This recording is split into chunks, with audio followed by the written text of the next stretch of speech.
কার কবর খুঁজতেছে বাবা? এখানে চামেলি বেগমের কবর কোনটা? চামেলি বেগম? ওনার সাথে তোমার কি সম্পর্ক?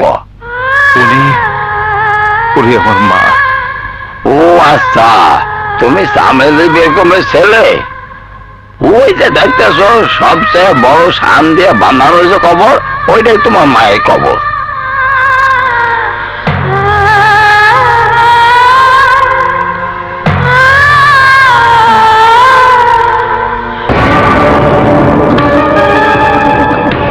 কে তুমি? একই প্রশ্ন আমারও। আমার মায়ের কবরে আপনি কে?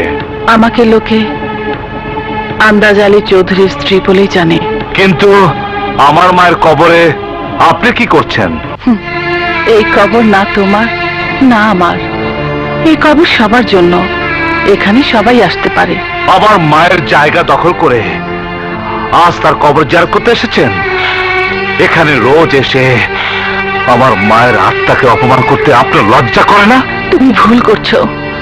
আন্দাজের সাথে কলমা পড়ে বিয়ে করাটা আমার জন্য বিয়ে ছিল না, ছিল গলায় ফাঁসির দড়ি, যার মূল্য এখনো তিলে তিলে আমাকে দিতে হচ্ছে। চামেলি বেঁচে থাকতে চামেলির সাথে আমার দেখা হয়নি, কিন্তু আজ তোমাকে যখন পেয়েছি তখন তোমাকে কিছু কথা বলবো। হয়তো এতে তোমার মনে আমার জন্য ঘৃণা কিছুটা হলেও কমবে। আমি শুনতে চাই না। শুনতে তোমাকে হবেই। আমার সাথে আন্দাজের বিয়ে হয়েছে ঠিকই, কিন্তু ও চামেলি, চামেলি, চামেলি, এই নামটাই তো আমার বাসর রাতটা বরবাদ করে দিল। আপনার তো শুধু বাসর রাত, আর বেচারি চামেলির তো পুরো জীবনটাই বরবাদ করে দিয়েছেন আপনি। আহা, বাদ দে তো চামেলির কথা। এদিকে দেখ, তোর বাপের জমিদারি এখন আর নাই, তারপরও কত সুন্দর করে ফুল দিয়ে বাসর করে খাট সাজেছে, নতুন বিছানা নতুন বালিশ কিনা দিছে। এত টাকার আয়োজন তুই ওয়েস্ট করিস না রূপা। এই রূপাকে কাছে পাবার খাইশ আপনার ছিল না। আপনার টার্গেট ছিল আমাদের এই মহল। সেই মহল আপনি পেয়ে গেছেন, জমি জমা সব আপনার নামে হয়ে গেছে। আমার কথা শুনুন, আপনি চামেলির ছেলেটাকে নিয়ে আসুন। মা হারা ছেলেটার জন্য বাবার আদর খুব প্রয়োজন। খারা খারা খারা খারা খারা, গ্রামের পঞ্চায়েত এখনো জানে না চামেলির বাচ্চার বাপ কারা, কিন্তু আমার মনে হইতাছে চামেলির বাচ্চার বাপ আমি। এটা তুই মাইক দিয়ে সারা গ্রামে প্রচার করবি। খবরদার রূপা, আমার বাড়িতে কোনো পাপের জায়গা হইব না। ঠিক আছে, আপনি না যান, আমি নিজে যাব। কাল সকালে গিয়ে চামেলির সন্তানকে দত্তক নিব। না না, এমন কাজ ভুলও করিস না। আমার অনুমতি ছাড়া এই বাড়ির বাইরে পা বাড়াইলে তোর পা আমি কাটটা দেব। হাসিস কেন? আমি হাসির কি করলাম? আমাদের যদি আগের সময় থাকতো তাহলে আমাদের বাড়ির দারোয়ান এই কথাটাই আপনাকে বলতো এই বাড়িতে ঢোকার সময়। হ্যাঁ, আর আজ আপনি আমাকে বলছেন? Time time time my darling, time.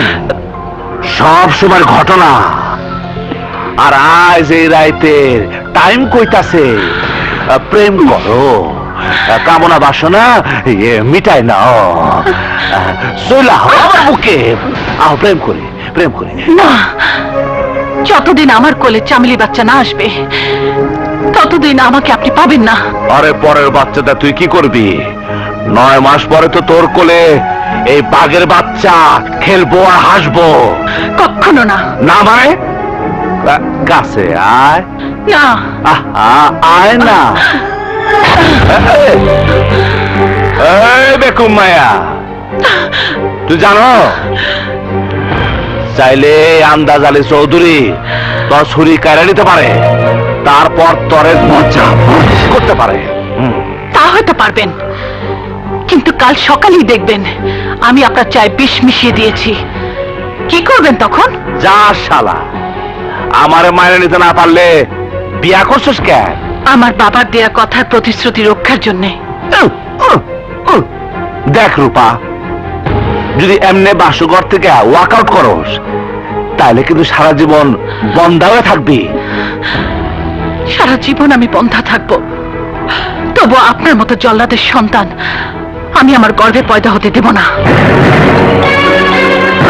এত বড় কথা যখন কুয়া ফেলাইলি, তাহলে আসল কথা শোন। ইদানিং দেখোস না লুঙ্গি কিনলে রুমাল ফ্রি পাওয়া যায়? তুই হলো আমার ফ্রি মাল। আমার টার্গেট ছিল তোর বাপের জমি জমা বাড়ি গাড়ি সব আমি পাইছি, তার সাথে ফাও হিসেবে পাইছি তোরে।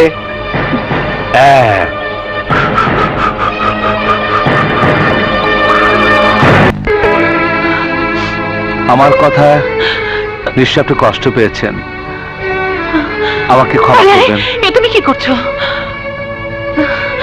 আমি তো এসেছিলাম আমার মায়ের কবর জিয়ারত করতে, কিন্তু জানতাম না যে এখানে এসে আরেকজন মায়ের সাথে আমার দেখা হবে। তুমি আমাকে মা ডাকলে বাবা? হ্যাঁ মা, আমার আমার নিজের মা।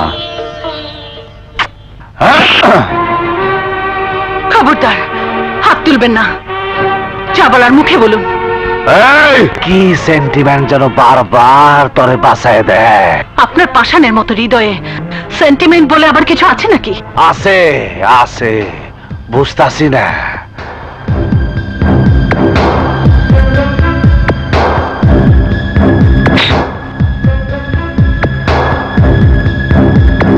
আমি কতজন রে এক রাইতের বউ বানাইছি, কিন্তু কাউরে কলেমা পরে বিয়া করি নাই। আর যারে কলেমা পরে বিয়া করছি তারে আর বউ বানাতে পারি নাই। কেসটা কি বুঝছি, সব গাপলা ওই কলেমাতে। মাঝে মাঝে মনে হয় এই ক্যানজাম থেকে তোর মুক্ত করে দেই। তালাক দেবেন? দিন, বারণ করেছে কে? দিমু দিমু, সময় মতো আমি তোরে সবই দিব। ততদিন পর্যন্ত ঝুলে থাকা আমার গলায়।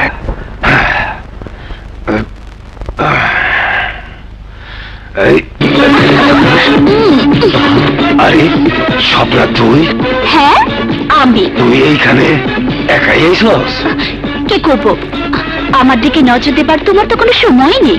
সেই যে ছোটবেলা থেকে আন্দাজ সাহেবের সাথে আছো বলে, আন্দাজ সাহেব ছাড়া আর কারো কথা কি তোমার মনে থাকে? থাকে, কিন্তু কি করুম ক? সব সময় আব্বাজানের পাশে না থাকলে আব্বাজান ভীষণ রাগ করে। তাই তো ইচ্ছা থাকা সত্ত্বেও তোর কাছে যাইতে পারি না। ও এই কথা। কিন্তু আজ আমি তোমাকে এমন আদর দেব যে সারা জীবন তুমি আমার কথা ভুলতেই পারবে না। মানে? মানে দেখাচ্ছি। আরে, যাচ্ছি। আরে আরে দাঁড়াও দাঁড়াও, আমাকে আমার বাড়ি পর্যন্ত পৌঁছে দাও। ঠিক আছে, উঠো।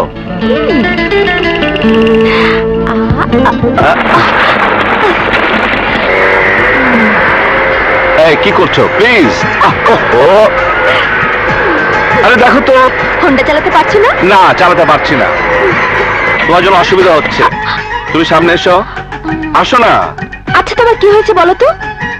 এইভাবে সুরসুরি দিলে কেউ মোটরসাইকেল চালাতে পারবে? আমি কি করব? তুমি যে কবে এসব বুঝবে পুরুষ আর নারীর মাঝে, তুমি কি কিছুই জানো না? না। আচ্ছা ঠিক আছে, আমি বাড়ি গিয়ে মাকে জিজ্ঞেস করে নেব। না, মাকে জিজ্ঞেস করার দরকার নেই। আমি আমি তোমাকে বলে দিচ্ছি, এদিকে এসো। ছি, ছি, ছি, ছি, ছি। বাই।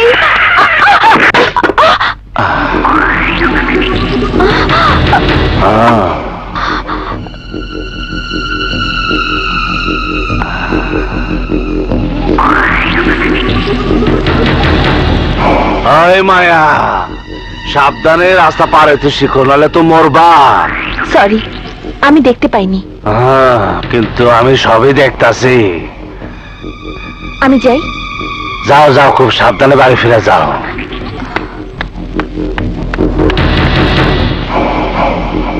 খুব সুন্দরী, সদ্য কলি থেকে ফোটা তরতাজা গোলাপ ফুল বাবা, পরানটা বইরা যায়। আমার মনের কোনায় টুনটুনি ডাইকা উঠছে। বুলা, জি বাপজান। চল। এই ড্রাইভার চলো।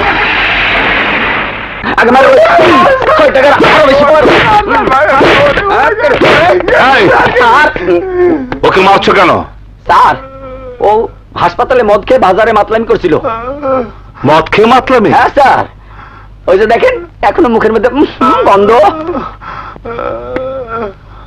এই বল, তুই মদ পেয়েছিস কোথায়? এই এলাকায় মদের কোনো অভাব নাই স্যার, অভাব শুধু টেকার। আমি তোকে টাকা দেব, তুই শুধু বল মদ কোথায় পেয়েছিস, নয়তো তোকে নেন স্যার, মারেন আমি না। এমন শাস্তি দেব যে তুই তোর বাবার নাম ভুলে যাবি। আমারে মাইরেন না স্যার, আমি সব কইতাছি।